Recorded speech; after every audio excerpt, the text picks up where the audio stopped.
চলমান শ্রমিক অসন্তোষের জেরে সাভারের আশুলিয়া শিল্পাঞ্চলে আজও ২৩০টি কারখানায় উৎপাদন কার্যক্রম বন্ধ রয়েছে।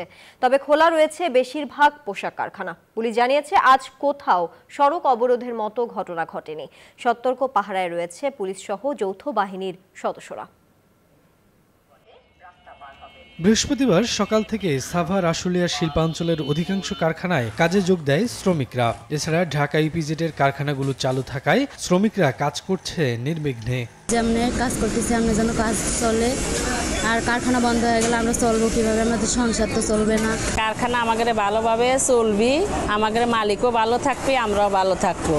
তবে আগে থেকেই কিছু কারখানায় অভ্যন্তরীণ দাবি দাওয়া নিয়ে চলছিল শ্রমিক অসন্তোষ।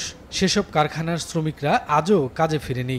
সব মিলিয়ে শিল্পাঞ্চলের ২৩০টি কারখানার উৎপাদন বন্ধ রয়েছে। এর মধ্যে শ্রম আইনের ১৩(১) ধারা মোতাবেক বন্ধ ঘোষণা করা হয়েছে ৮৬টি কারখানা, আর বাকি ১৩৩টি কারখানায় আজকের জন্য সাধারণ ছুটি ঘোষণা করেছে কর্তৃপক্ষ। আমরাও চাই সবার সাথে আমাদের শ্রমিক ওয়ার্কারদের নিয়ে আমরা বুঝিয়ে তাদের কাছে সুন্দরভাবে আমাদের ব্যাপারটা খুলে বলছি। তারাও আমাদের সুন্দর সাড়া দিচ্ছে।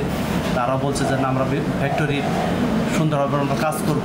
যারা গার্মেন্টস শিল্পে হামলা চালাচ্ছে, পোশাক খাতটাকে ধ্বংস করার জন্য একটা পাইতেরা সৃষ্টি করছে, এদেরকে চিহ্নিত করে অবিলম্বে তাদের গ্রেপ্তার করে শাস্তির আওতায় আনার জন্য দাবি জানাই। পুলিশ জানিয়েছে, আজ শিল্পাঞ্চলের কোথাও কোনো সড়ক অবরোধ সহ কারখানায় হামলা বা ভাঙচুরের ঘটনা ঘটেনি। এদিকে শিল্পাঞ্চলে যে কোনো ধরনের অপ্রীতিকর ঘটনা এড়াতে কারখানাগুলোর সামনে মোতায়েন করা হয়েছে অতিরিক্ত পুলিশ। এছাড়া শিল্পাঞ্চলে অব্যাহত রয়েছে যৌথ বাহিনীর টহল।